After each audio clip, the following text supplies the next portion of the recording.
You are listening to the Cast of Champions. I am Markipedia. How y'all doing? This is Slacking Kraken. And you're listening to the Cast of Champions, the greatest wrestling podcast in the 904 area. Today we got everything wrestling that you need to know. Basically Raw, possibly TNA. We got a little bit of... We did Destination X last night. We got a little bit of that for you. Got a little bit of NXT possibilities. Got a few things to cover here today.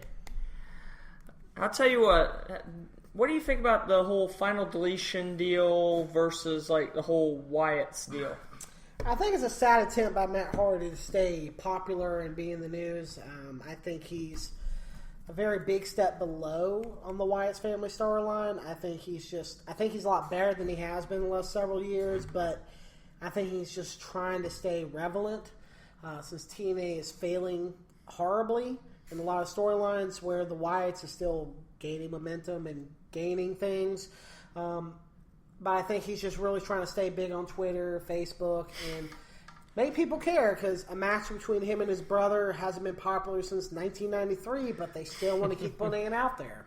Yeah, I mean, Brother Nero, really? I mean, a broken Matt Hardy who tries to look like a Beethoven clone? He really looks like he's homeless and quite insane. No, it's weird, man. And then, I mean, but good Lord, I was trying to watch Destination X last night. I couldn't even finish watching it. It was that bad. Well, it hasn't been good in the last several years. I mean, it was Bobby Lashley versus Eddie Edwards was the main event. Really? I mean, they don't match up. Bobby Lashley can't work with basically anyone that's smaller than him. Yeah, Lashley is a big guy.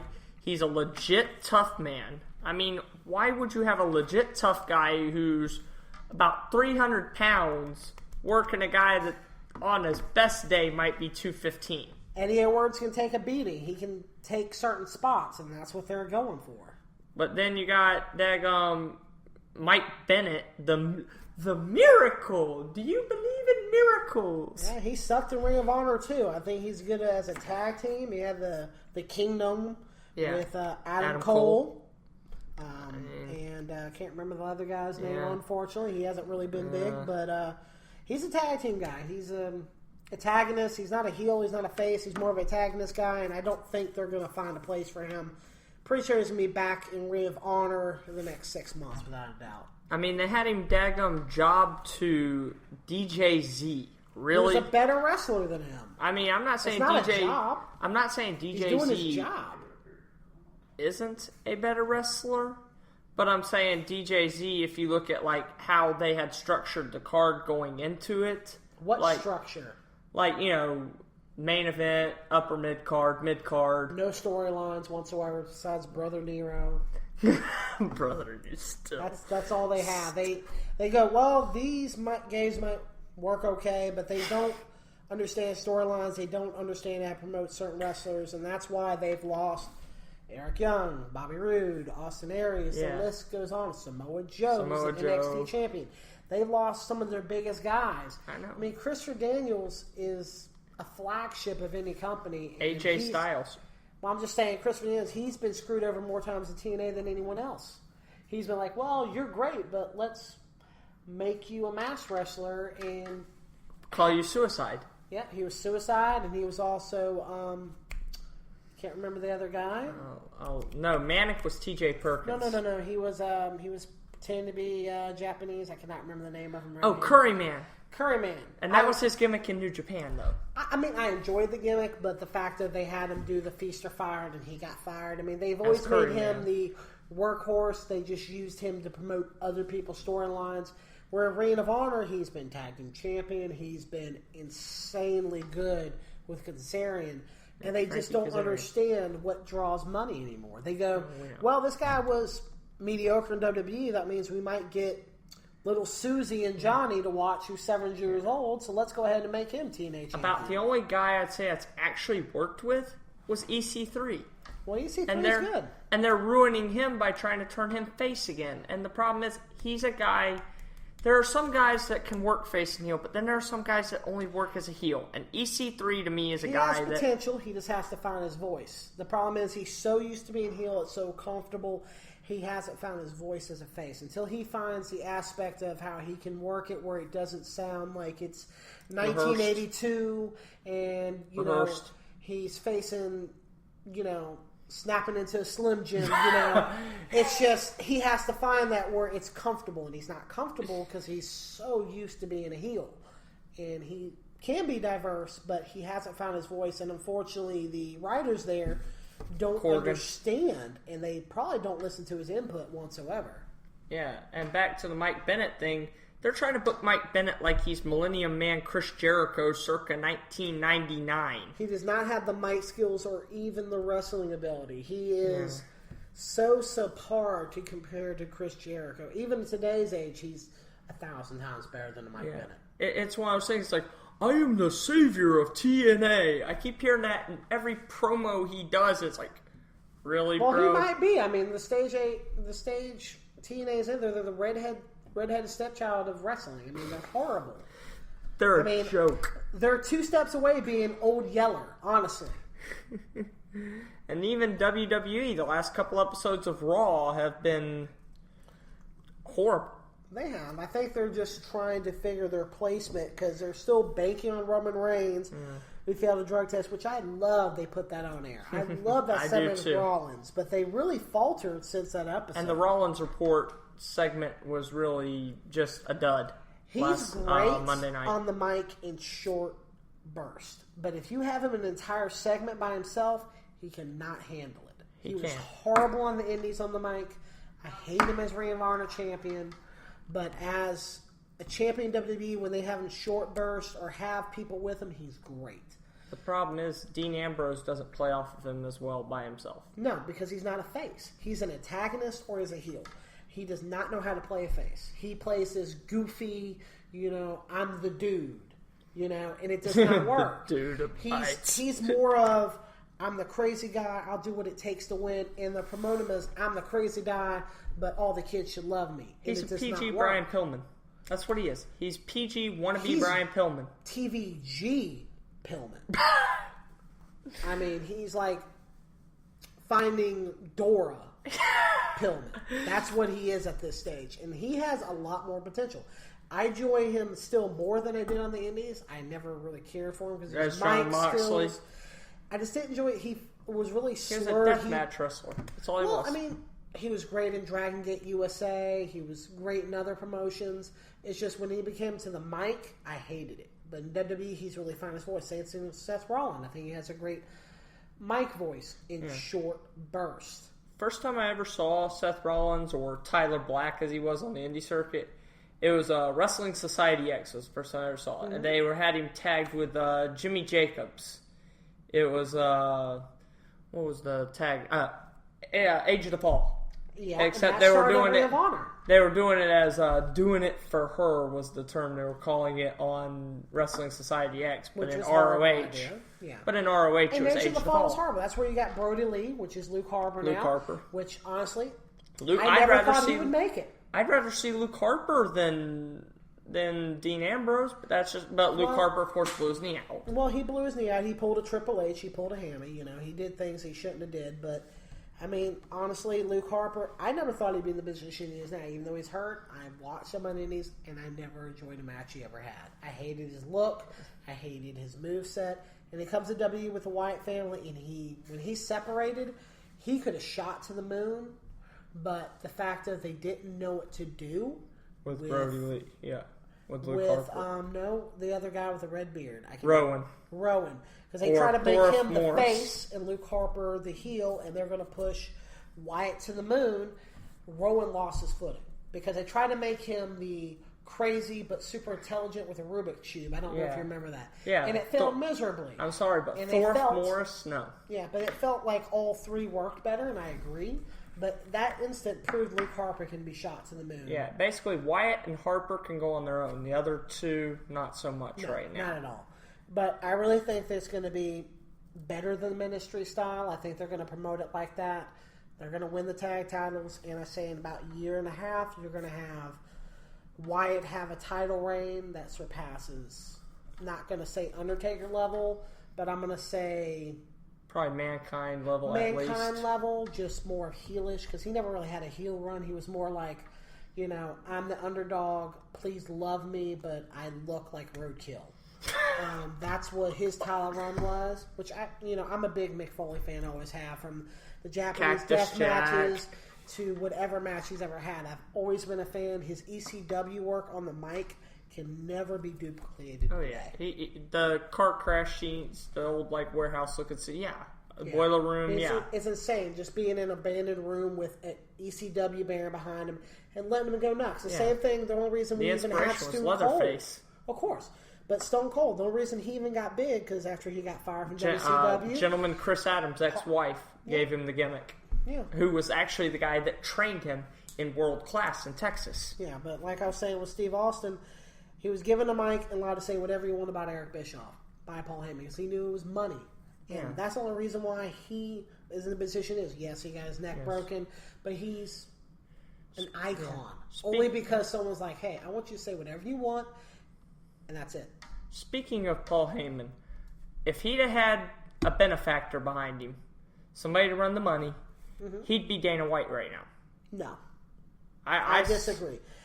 Because the fact is, if he had a benefactor, yes, but he made certain decisions that were insane. Like a Ted Turner, I'm saying. Like if he'd had a Ted Turner... No. The reason why I say that is because the decisions he made, because he had Tommy Dreamer running the hotlines and, Taz going to storage units. He had no money. Well, I'm just trying to say, but these were decisions he made where if he would have invested in certain things, he wouldn't have had to do that. He put a lot on the people. It was more of a cult situation where he depended on people to do work for free. I mean, Tommy Dreamer even came out and said, even today, he still owed money by him, by Heyman. If he had a backing, I'm pretty sure the guy would have backed out, because Heyman has a mind of, if he has full control over something, it's going to get screwed up. Well, that's why I said he's also a Dana White in that respect, too. And Dana White does not have full control anymore. And I have fear that that's what's going to happen with Dana White, that he doesn't have full control anymore. We talked about it on the Bullcaster show. So if you want to listen to that, I really implore you to do that. It was a great show. But we will continue on to the next segment. Also, time changes. SmackDown, as of next week, will be on Tuesday, and TNA Impact will be on Thursdays. It's a smart move by TNA, because they cannot take a chance to run up against SmackDown. I'm going to say the first three shows will actually show. The last time SmackDown was good is when Paul Heyman was the writer. Oh, yeah. If they allow Shane O'Mac that kind of input and allow it to actually compete, because there was a time SmackDown was beating Raw every week. Because Heyman knows how to book people. Yeah, but it really just depends on what kind of talent they want and what kind of... what they're going to allow. Because it really depends if they're really going to shortchange them because, hey, we need this for this show because we want Raw. It's 3 hours. You want these people here. We want this story. Because a lot of the problem with SmackDown was it was a recap of Raw, and then you had some jobber matches. And that's what they were doing. And it would just promote the next week for Raw. That's why I haven't watched SmackDown. That's why if I do even follow SmackDown, I'll just read some spoilers here and there right before the show anyway, and not even watch it. I really want Daniel Bryan to be the GM of SmackDown. I don't think he's going to do it because he still has the itch. He's already said it. He's still training. I think, if he's allowed back in the ring, he's going to go. I mean, I know he has a lot of medical issues, and I don't want him getting hurt, but he's always been one of my tops. Also, what are your thoughts on, who do you think is going to, main event-wise, who do you think is going to go where? Well, I think you're going to have... quickly, yeah. I'm just trying to think off the top of my head. The Wyatts are probably going to go to SmackDown. I think they're going to build them as the cross brand where they're the tag team champions. They go here and there, so they have someone that's going to willing to go to both shows. They're going to have to make someone a cross brand because they're going to keep the tag team champions at the very least cross branded. Yeah. I really think that's going to happen without a doubt. And the Cruiserweights are going to be on one show, all that stuff. No, they're going to do that on both shows. It's smart money. Or on NXT. Well, NXT, they're still going to build a whole brand. That's a whole thing in itself. Otherwise, I think they're going to have a lot of more undercard people on SmackDown. I honestly think John Cena's going to SmackDown. There's a lot of room of him slowing down his schedule, and that'd be a smarter bet for him. He is almost 40 now. And also, speaking of the NXT, the Cruiserweight Challenge. Awesome stuff. Some very familiar names on that one. Lince Dorado, Zack Sabre Jr., Yoshi Tajiri, Daivari, the Brian Kendrick. You got TJ Perkins, a.k.a. Manic, for all of you who have watched TNA. Don't even watch TNA. Just look up TJ Perkins. Watch anything. He's been wrestling since he was 13, I believe. Yes. He's amazing. Kota Ibushi. All right. Kota Ibushi, great Japanese star. They're really building him like Kenta because they have Funaki. Oh, yeah. And I believe Kenta, or however you want to call him, is coming back soon. He should be coming back from a shoulder injury. He had a lot of issues after the surgery, but I know he's Shinsuke Nakamura, not to change off subject. Apparently he might be challenging for the title soon from what I read online. He should be. He's the most over guy they have. Oh, yes. He is the Jack Sparrow of wrestling. There's no doubt in my mind. That man is awesome. He's awesome. Yes. I mean, King of Strong Style, without a doubt. King of Strong Style, I'm hoping will eventually soon be on Raw. I want him to join the club. I think he would be a great addition. I think he would be what they need to really go to the next level.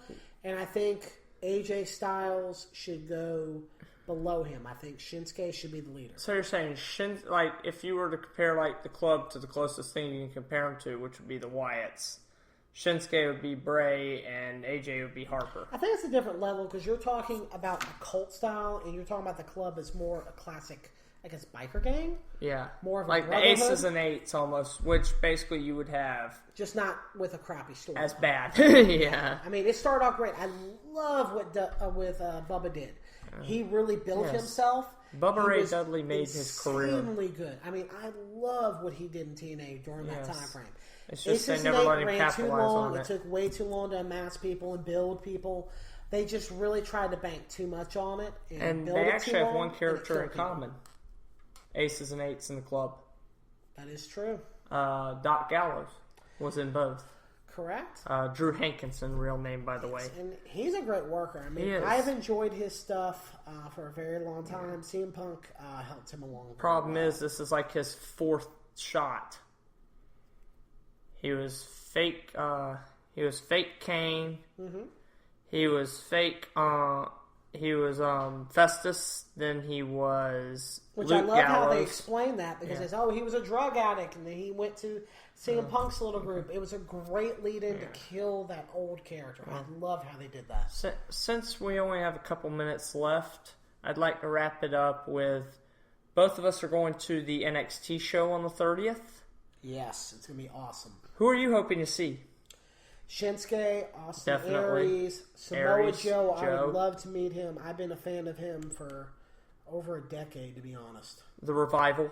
That's one I want to see. No flips, just punches. No flips, just fists. I love his old school Four Horsemen. It's kind of like, the Minnesota Wrecking Crew. That's what it reminds me of. I love that they're the champs right now. I love that they're the two-time champs. Of course, for me, for the fan service, at least, Alexa Bliss wouldn't be bad. Well, I mean... For the fan service. I'd love to see her do a flip, but if you're not going, it's on July 30th. At the Schneider Armory. I mean, on Normandy Boulevard. $10 for a general admission? $10 general admission, $20 ringside. And with that note, this is Markipedia. This is Slack and Kraken. Signing off. Thank you. You've been listening to Cast of Champions, the best wrestling podcast in the 904. #Duval. And you've been listening to the Boldcastify Radio Network.